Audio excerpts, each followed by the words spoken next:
Despite its modest 11,300 square kilometer size, there is something big about the Gambia. The ocean, fringed with beaches of fine white sand, the sunny but temperate climate all year round, even during the gloomiest months in Europe and North America, the varied landscapes ranging from the tree-studded savanna of the Saloum on the Senegalese border in the north to the forests of Casamance in the south. This landscape has resulted from the osmosis between the Gambia's clear waters and the ocean tides that wash up the river all the way to the first fold in the terrain. Endlessly varied salinity level has given rise to a broad spectrum of plant life including both tree species and crops. The scenery is completely flat except for the low hills in the east leading up to the more impressive heights of the neighboring Fouta Djallon mountain range. The Gambia is a narrow, winding country that measures just 40 kilometers across at its widest point. Legend has it that the boundaries were drawn when an English warship steaming upriver fired cannonballs port and starboard. The furthest points of impact, 20 kilometers on either side, were used to demarcate the borders. The distance increases towards the south when the aquatic serpent opens its mouth 12 kilometers wide as it flows into the Atlantic. Wedged between river and ocean, the western division is up to 70 kilometers wide from Cape Point to the border with Casamance. These are the words of Mylene Remy in the beautiful book on the Gambia titled The Gambia Today. Welcome to Chante, Afrique, Tourism Without Boundaries.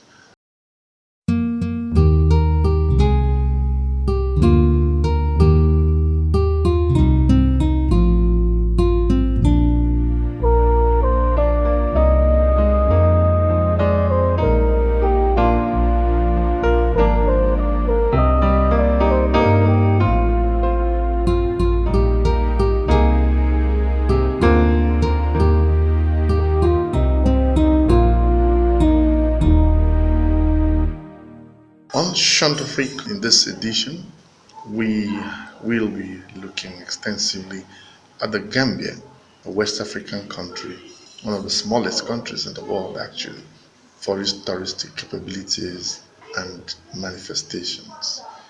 The Gambia, officially the Republic of the Gambia, is a country in West Africa that is entirely surrounded by Senegal, except for its coastline on the Atlantic Ocean at its western end. It is the smallest country in mainland Africa. The Gambia is situated on either side of the Gambia River, the nation's namesake, which flows through the center of the Gambia and empties into the Atlantic Ocean. Its area is 10,689 square kilometers, which is 4,127 square miles, with a population of 1,882,450 people as at the April 2013 census, provisional census that was. The capital of the Gambia is known as Banjul, and the largest cities are Serekunda and Brikama. The Gambia shares historical roots with many other West African nations in the slave trade, which was a key factor in the placing and keeping of a colony on the Gambia River, first by the Portuguese, during which era it was known as A Gambia. Later, on 25th May 1765, the Gambia was made part of the British Empire when the government formally assumed control, establishing the province of Senegambia. In 1965, the Gambia gained independence under the leadership of Dawda Jawara, who ruled until Yahya Jammeh seized power in a bloodless coup in 1994. Adama Barrow became the Gambia state president in January 2017 after defeating Jammeh in December 2016 elections. The Gambia's economy is dominated by farming, fishing, and especially tourism. In 2008, about a third of the population lived below the international poverty line of US $1.25 per day. Incidentally, the name Gambia is derived from the Mandinka term Kambra or Kamba, meaning the Gambia River. If you have watched the classic movie called Roots by Alex Haley, in which a slave boy, Kunta Kinte, was taken away from the Gambia and carried on to the New World, he was talking extensively, according to historical records, about the Kambi Bolongo, which was the Gambia River. And indeed, Kunta Kinte and the story of roots made a lot of impact in the exposure of Gambia as a major touristic destination. Welcome to this edition of Chante Tourism Without Boundaries.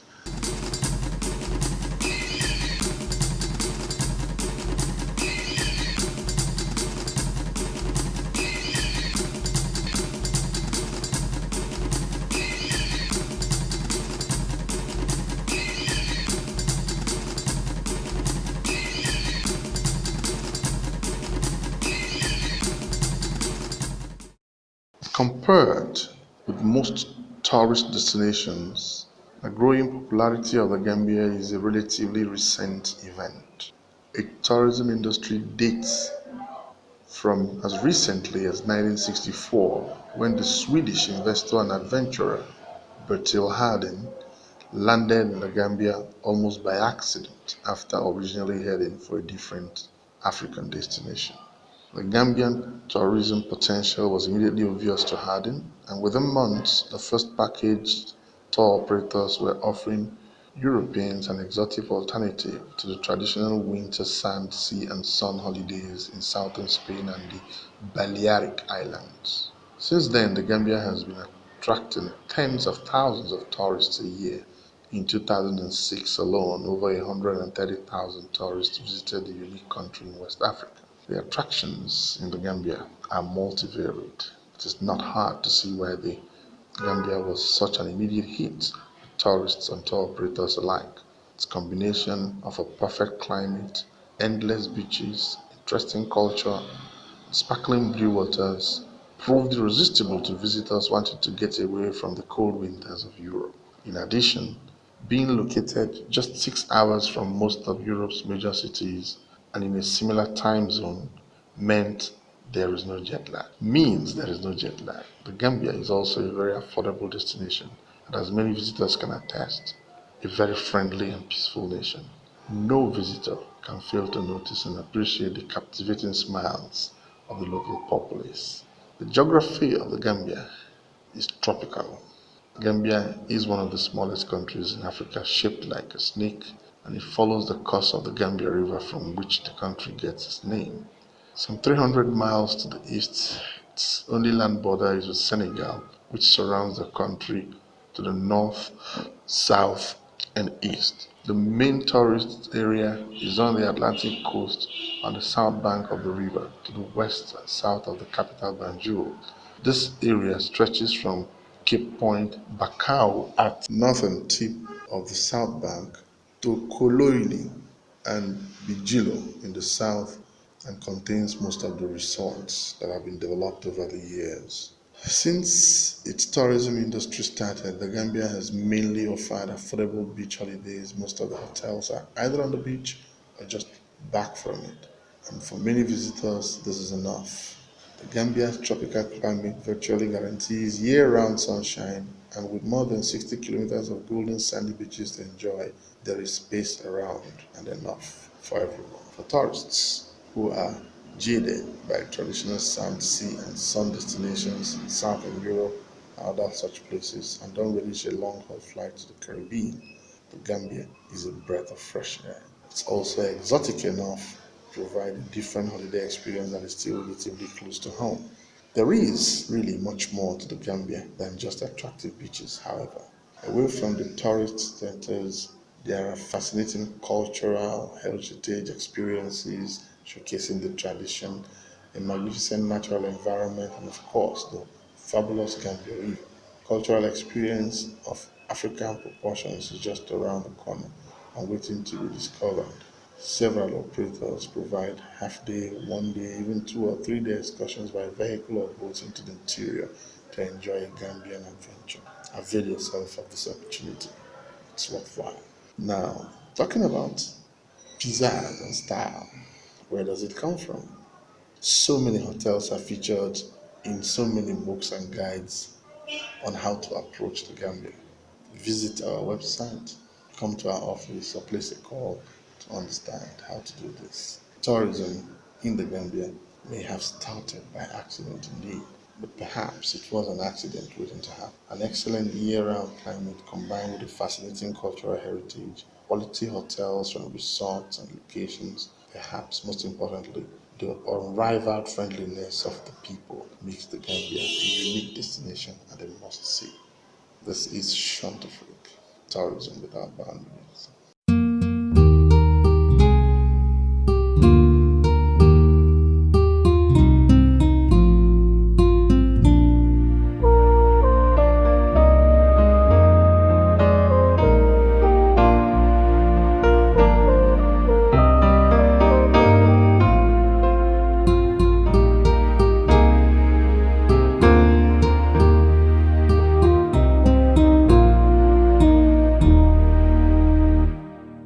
Before the arrival of Arab traders and European colonial powers, the region that is now the Gambia was ruled by a succession of African empires. The Gambia River attracted people from a wide area, including the Songhai, Mali, and Ghana empires.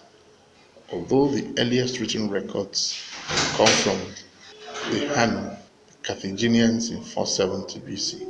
It was not until the 9th century that the first foreigners began to trade and settle in the area. Ivory and gold, and still more lucrative traffic in slaves, attracted Arab traders to establish trans-Saharan routes. Influx of Europeans into the Gambia began with the Portuguese traders that arrived in the 15th century, following the routes of Prince Henry the Navigator. Later, St. Andrew's Island was colonized by the Latvian Duke of Colan. The British finally gained a foothold in 1661 when they captured the island and renamed it James Island. Meanwhile, the French had colonized Senegal. Up until the 18th century, the region was plagued by wars between the two nations and local tribes. In 1738, the Gambia was ceded to Great Britain under the Treaty of Paris, and in subsequent years was administered from several places, including Senegal and Sierra Leone. In 1816, the city of Bathurst, since renamed Banjul, was built on the island at the mouth of the river. It became the country's administrative center and from 1892 its capital. Although slavery was abolished throughout the British Empire in 1807, it continued in the Gambia for many years. Fort James played a key role in combating the illicit trade by checking the river traffic. Present borders were laid down in 1889, and the Gambia became a British Crown colony, fully independent. Full independence was achieved in 1965, and in 1970 the Gambia became a republic.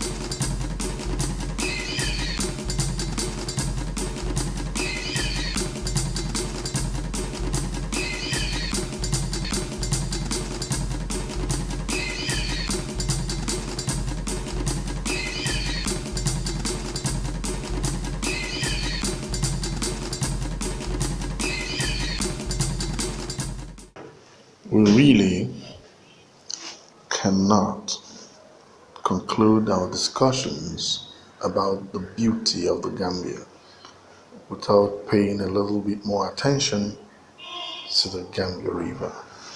Some of the Gambia's neighbors are renowned because of their gold mines, but this country is famous for its fertility and its river, a veritable boulevard that seems to have been specially created to make travel easier.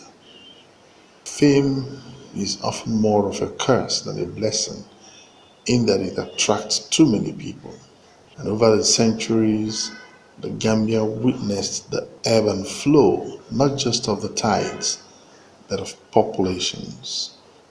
These migrations sometimes sparked clashes, but the outcome has been a population made up of various ethnic groups that have kept their traditions and often their distance from each other.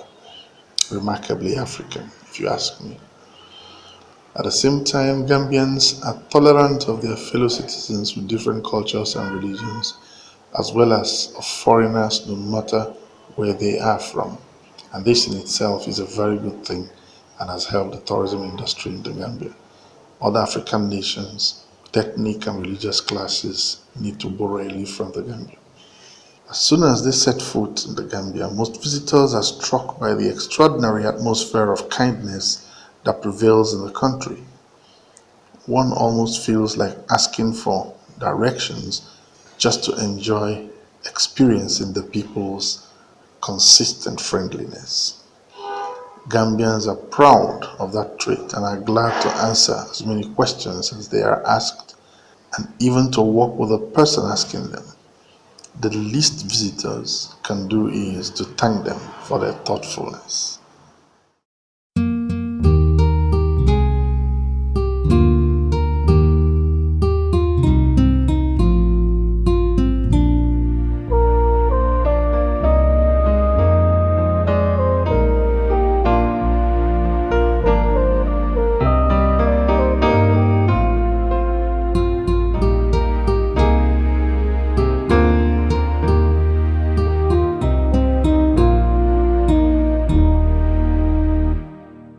It can be said that tourism is indeed one of the mainstays of the Gambian economy. Today, tourism accounts for approximately 12% of the Gambia's gross domestic product, and the number of visitors are often in excess of 100,000 people a year.